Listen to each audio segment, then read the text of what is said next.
नमस्कार. आजच्या भागाचं शीर्षक आहे आणि मग उदंड.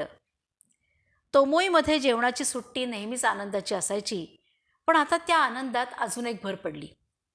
पूर्वीप्रमाणे मुख्याध्यापक प्रत्येकाचा डबा बघत आणि जे कमी असेल ते त्यांच्या पत्नी वाढत. नंतर प्रत्येक घास चावून खावा हे गाणं, असा नेहमीचा कार्यक्रम तर होताच, पण त्याच्या जोडीलाच आता रोज काहीतरी बोलायला लागायचं. एक दिवस मुख्याध्यापक म्हणाले, मला वाटतं चांगलं कसं बोलावं हे आपल्यापैकी प्रत्येकानं शिकलं पाहिजे. म्हणून आजपासून डबा खात असतानाच रोज एकानं सगळ्यांसमोर उभं राहून बोलायचं. काहीही बोललं तरी चालेल. चालेल. काही मुलांच्या मनात आलं की त्यांना फारसं बोलता येणार नाही, पण इतरांचं ऐकायला मज्जा येईल. तर या उलट काहींना वाटलं की त्यांना माहीत असलेल्या गोष्टी इतरांना सांगता येतील. वा, खरंच मस्त कल्पना आहे. तोतोचानला ती कसं बोलू शकेल हे माहिती नव्हतं, पण एकदा प्रयत्न करायला तिची काहीच हरकत नव्हती. एकूण काय, सगळ्या मुलांना कल्पना पसंत पडली आणि दुसऱ्या दिवशीपासून ती अंमलात आणली जाणार होती. खरं म्हणजे जपानी मुलांना जेवताना बोलायचं नसतं असं शिकवलं होतं, पण जगात इतर ठिकाणी घेतलेल्या अनुभवामुळे मुख्याध्यापक मात्र शांतपणे गप्पा मारत जेवावं अशा मताचे झाले होते. शिवाय मुलांनी सगळ्यांसमोर उभं राहून न संकोचता स्पष्टपणे त्यांच्या कल्पना आणि विचार सांगावेत असा त्यांचा प्रयत्न होता. त्यासाठी प्रत्यक्ष प्रयत्न आणि कृती आता असायलाच हवी होती. मुलांनी कल्पना मान्य केल्यावर त्यांनी जे सांगितलं ते तोतोचाननं अगदी लक्षपूर्वक ऐकलं. ते म्हणाले, तुम्ही चांगलं बोललात का वाईट याची चिंता करू नका. तुम्हाला जे काही आणि जसं बोलायचं असेल तसं बोला. आपण प्रयत्न तर करून बघूया काय. मग बोलणाऱ्यांचा क्रम ठरवला गेला आणि असंही ठरलं की ज्याचा बोलण्याचा वार असेल त्यानं त्या दिवशी पटकन डबा खाऊन आटपायचं. लवकरच मुलांच्या लक्षात आलं की एक दोन मित्रांशी गप्पा मारणं वेगळं आणि अख्ख्या शाळेसमोर उभं राहून बोलणं सोपं नाही. सुरुवातीला काही मुलं इतकी लाजायची की तोंडातल्या तोंडात काहीतरी पुटपुटायची. एका मुलानं खूप प्रयत्न करून छानसं भाषण तयार केलं, पण तो उभा राहिला आणि सगळं विसरला.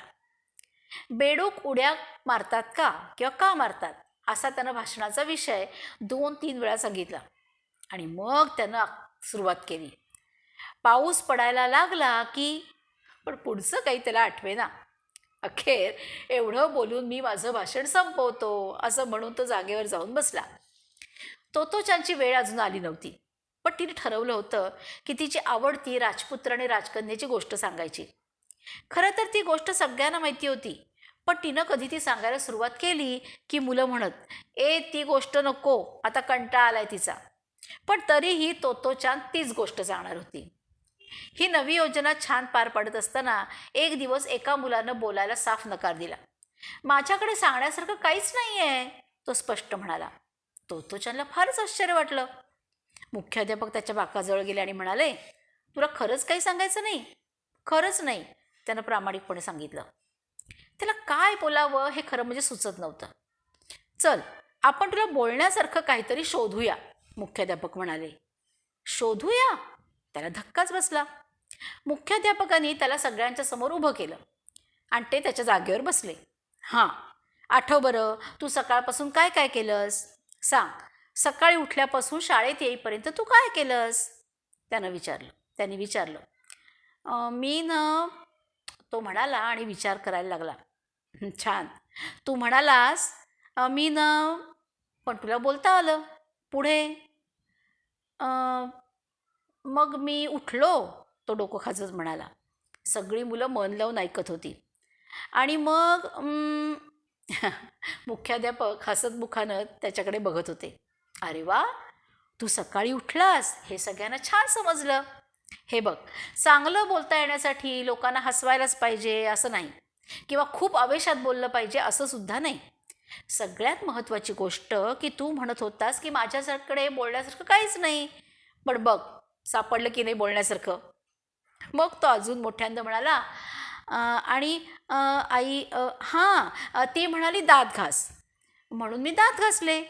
मुख्याध्यापकाने टाळ्या वाजवल्या, तशा सगळ्या मुलांनीही वाजवल्या. मग त्यानं पुढं सांगायला सुरुवात केली. सगळे अगदी श्वास रोखून ऐकत होते. शेवटी त्यानं विजयी मुद्रेनं सांगितलं, आणि नंतर मी शाळेत आलो. त्याला बोलता आलं म्हणून सगळ्यांना खूप आनंद झाला. मुख्याध्यापक मनापासून टाळ्या वाजवत होते आणि सगळी मुलंसुद्धा टाळ्या वाजवत होती. सगळ्यांसमोर उभा राहून तो आणि मग आणि मग तो सुद्धा टाळ्या वाजवत होता. सभागृह टाळ्याच्या आवाजाने अगदी भरलं होतं. मोठं झाल्यानंतर सुद्धा तो त्याचं नंतर मी हे नक्कीच विसरला नसेल यात शंकाच नाही. असो. धन्यवाद.